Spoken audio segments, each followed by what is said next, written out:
Listen carefully. A long time ago, in a village surrounded by mountains and fields golden by wheat, lived three sisters named Gold, Silver, and Snail. Their names were no coincidence. Gold and Silver shone like their names, proud and vain, while Snail was humble, reserved and kind. The three were as beautiful as the chrysanthemums in full bloom. And what if this was known in the village? Not a day went by without a boy coming to ask for the hand of one of them. But Gold and Silver had two high demands. "This is poor," said Gold with a displeased gesture. "This is too short," replied Silver, turning his eyes. "And this one, oh, how ugly he is." They let go together, laughing with mockery. And so, over and over again, they rejected suitors without finding anyone worthy of their beauty. Instead, Snail did not care about those things. "I am enough of the good and hard-working man," he said, shrugging his shoulders. But of course, no one paid much attention to the youngest of the three.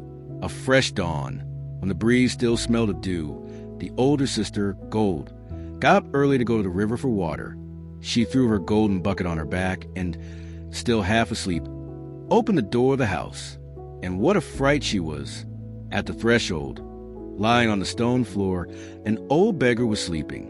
His beard was long and tangled, his clothes were made of rags, and his skin covered by the sun and dust of the road. Gold frowned with disgust.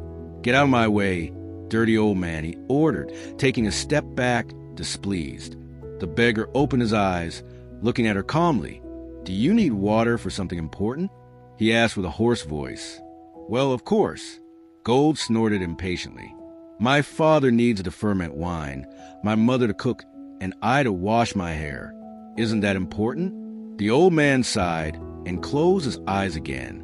Then he passed over me. "I can't get up." Gold wrinkled his nose. "I have crossed squares where old people talk and courtyards where children play. Why shouldn't I pass over an old man like you?" And having said that, he raised his skirt so as not to dirty it. And with firm steps he passed over the body of the beggar. Without hesitation, not a second, the door closed behind her. At dawn, the middle sister, Silver, was the next to go for water. She placed her silver bucket on her back and opened the door, and there was the beggar again, asleep in the same place. Silver felt a chill. "Get out of here. What are you doing sleeping in front of our house?" He said, "Try not to look at him directly." The old man opened his eyes and, with the same calm, asked him, "Is the water you are looking for something important?" Silver choked his tongue impatiently. "Of course. My father needs it for his wine, my mother for cooking, and me for my morning bath." The beggar closed his eyes again and repeated the same words. Then he passed over me. "I can't get up." Silver settled his hair and exhaled with annoyance. "If I have already walked paths full of dust and squares where men trade, why shouldn't I walk, even as a beggar?" Silver, with the same indifference as his sister, passed over the beggar without a pinch of compassion. The door closed with a blow behind it.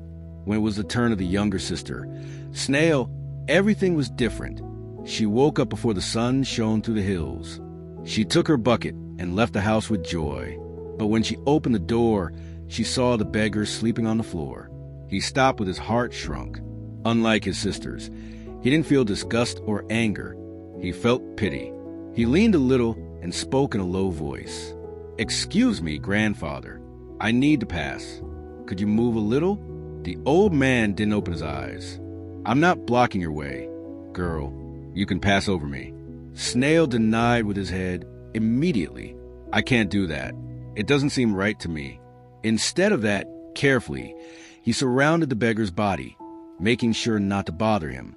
He walked to the river, with his cheerful singing accompanying her. When he reached the shore, the water flowed crystal clear, reflecting the sky like a blue mirror. Snail knelt down, drank a little, and began to fill his bucket calmly. But when he tried to lift it to load it on his back, he realized something. It was too heavy. He looked around, but there was no one in sight. He was alone. "And now what do I do?" he whispered, worried. Just at that moment, a shadow appeared in front of her. Snail looked up with surprise. It was the beggar, but something was different. His posture was firmer, his expression more lively. He didn't look like the same dying old man he had seen at the door. "Let me help you, girl," he said with a smile. Snail smiled gratefully and prepared to lift the bucket next to him. But when the old man placed the bucket on his shoulder, he began to move it from one side to the other, raising and lowering it in a strange way. "Wait, I can't carry it like this," said Snail, trying to keep the balance. The beggar watched her in silence, with a difficult look to decipher. Finally, when he managed to stabilize the load and got up, the bucket slipped and fell to ground, breaking into 1,000 pieces. Snail took his hands to his mouth. "Oh no, the shell bucket. My mother's gonna scold me," he whispered angrily, but the beggar didn't seem worried. "Don't cry, girl. I can give you another one." Snail looked at him with disbelief. "You? But this bucket was special. It is nowhere to be found." The old man smiled calmly, extended his hand, and with an impossible movement to explain, he pointed the broken shells and restored them as if they had never been damaged. Snail blinked in amazement. "How?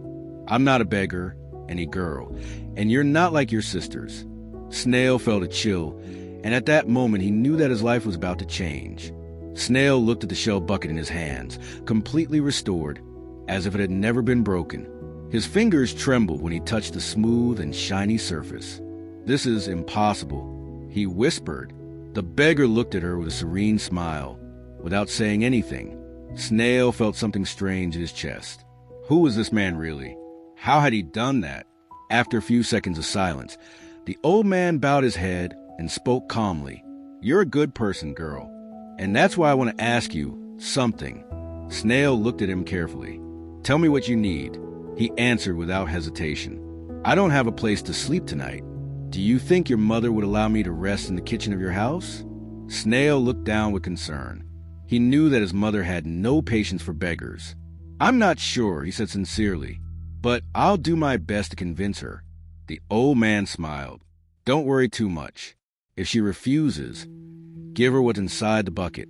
Snail blinked, confused. He leaned over the container and saw the crystal clear water reflecting his face. But he didn't notice anything else. "What's inside? You'll know when the time comes," answered the old man. Without further questions, the girl picked up the bucket and returned home. When she arrived, she found her mother in the kitchen. The woman, with a stern face and firm hands, for the years of work, looked at her with a frown. "You took too long," she said. "What happened?" Snail hesitated a few seconds before answering. "I found an old man on the way, a beggar. He helped me with the bucket. He is tired and wants to spend the night here." His mother clenched her tongue and crossed her arms. "A beggar? Here? No way. I won't let a dirty old man sleep under this roof." Snail lowered his head, looked at her, discouraged, but at that moment a metallic sound resounded in the bucket. Both remained silent. Snail looked inside and saw that something golden had fallen into the water. It was a gold ring. His mother closed her eyes. Where did this come from? Snail remembered the words of the old man. "I don't know. He said to give you what is inside the bucket." The woman took the ring, examined it carefully, and her expression changed instantly. "Well," he said after a pause, "I guess he can stay one night, but only in the kitchen." Snail smiled. That night the family gathered in the living room. The father drank tea and ate bread with butter, while the mother knitted by the fire. Gold and Silver spoke loudly about their future marriages. "I want to marry the King of India," said Gold, stretching with pride. "Well, I'll marry the King of India," replied Silver with a high smile. The father felt satisfied. It is good to aspire high. Then he looked at Snail, who had remained silent until then. "And you, daughter, with whom do you want to marry?" Snail doubted. He had never thought about it seriously. Before he could answer, a voice rose from the shadow. "If you allow me, I would like to marry the young Snail." Everyone turned with surprise. The old beggar was standing at the entrance of the room. "You?" the father asked with disbelief. "And who will be the lucky one?" The beggar smiled. "A man worthy of her. Someone noble and kind. His name is Gonzalo." A tense silence filled the room. The father snorted. "Who is Gonzalo? I have never heard that name." Gold and Silver exchanged mocking looks, suffocating laughs. It must be another beggar like him, whispered Gold, or a farmer without land, added Silver to his pocket. The beggar did not seem to be silent before his comments. Instead, he turned to Snail and asked her, "Are you willing to marry Gonzalo?" Snail looked at him with uncertainty. "I do not know who he is." "Trust me," said the old man. "I will not deceive you. Gonzalo can make you happy." Snail remembered what had happened in the river. He was not an ordinary beggar. If he said that Gonzalo was a good person, it must be true. He took a breath and said, "I want to marry him." A murmur of disbelief went through the room. The father hit the table with his fist. "If you leave, do not return. There will be no place for you in this house." The sisters laughed maliciously. "Do not regret later," said the old man. Snail did not hesitate. He walked toward the door, but when he looked outside, the beggar was gone. The moon hung high in the sky, illuminating a dusty path. Without thinking twice, he followed the footprints of the old man's cane. He walked all night. When the sun began to rise over the horizon, he reached a huge dike where a shepherd boy took care of a herd of sheep. "Excuse me," said Snail. "Have you seen an old beggar pass?" The boy nodded. "I only saw Gonzalo pass. These sheep are yours." Snail blinked surprised. He thanked the boy and continued walking. Later he found a cowboy with a large herd of cows. "Have you seen an old beggar?" "No, but I saw Gonzalo pass. These cows belong to him." Snail nodded. Then he found a man who cared for horses. "Did the old beggar pass here?" "No, only Gonzalo. These horses are his." Each answer was identical. Snail began to doubt. Who is really Gonzalo? He murmured to himself. Finally, at the end of the road, he saw a large palace shining under the sun. He met a canopy man and asked him, "Excuse me, do you know where the old beggar is?" The man smiled. "Gonzalo has only passed through here. That is his palace." Snail was speechless. The ground under his feet was covered with flowers that sprouted as if the earth welcomed him. When he reached the marble staircase, the great door of the palace opened immediately. A tall man, dressed in colorful tunics and shining jewels, was waiting for him with a smile. Snail felt that the air was getting stuck in his throat. Gonzalo whispered. It was the beggar, but he was no longer old. The old man had fainted. In front of her was a young and handsome king. Gonzalo took his hand sweetly. He was waiting for you.